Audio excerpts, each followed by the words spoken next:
Hello everyone. Today, our wonderful German teacher, Anna, is here to teach us the names of fruits in German. Let's get started, Anna.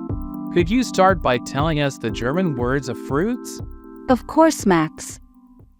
Apfel, Apfel, Apfel.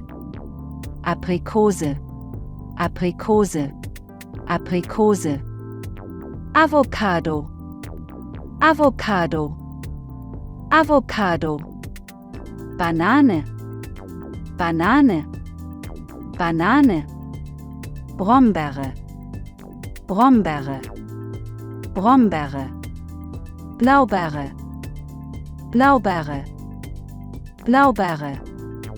Kirsche, Kirsche, Kirsche. Kokosnuss, Kokosnuss, Kokosnuss.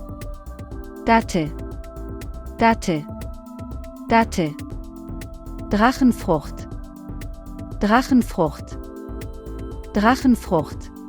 Feige, Feige, Feige. Traube, Traube, Traube. Grapefruit, Grapefruit, Grapefruit. Guava, Guava, Guava.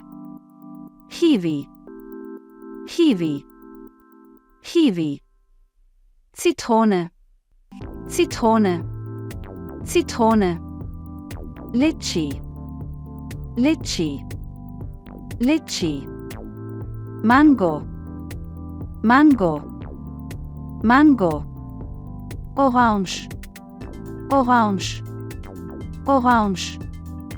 Papaya, Papaya, Papaya. Pfirsich, Pfirsich, Pfirsich. Birne, Birne, Birne. Ananas, Ananas, Ananas. Pflaume, Pflaume, Pflaume. Granatapfel, Granatapfel, Granatapfel. Himbeere, Himbeere, Himbeere. Erdbeere, Erdbeere, Erdbeere. Wassermelone, Wassermelone, Wassermelone. That was fantastic, everyone. Remember to practice these words at home, and don't forget to write your favorite fruit in the comments. Thanks for joining us today. Keep practicing, stay curious, and we'll see you next time. Bye! Tschüss.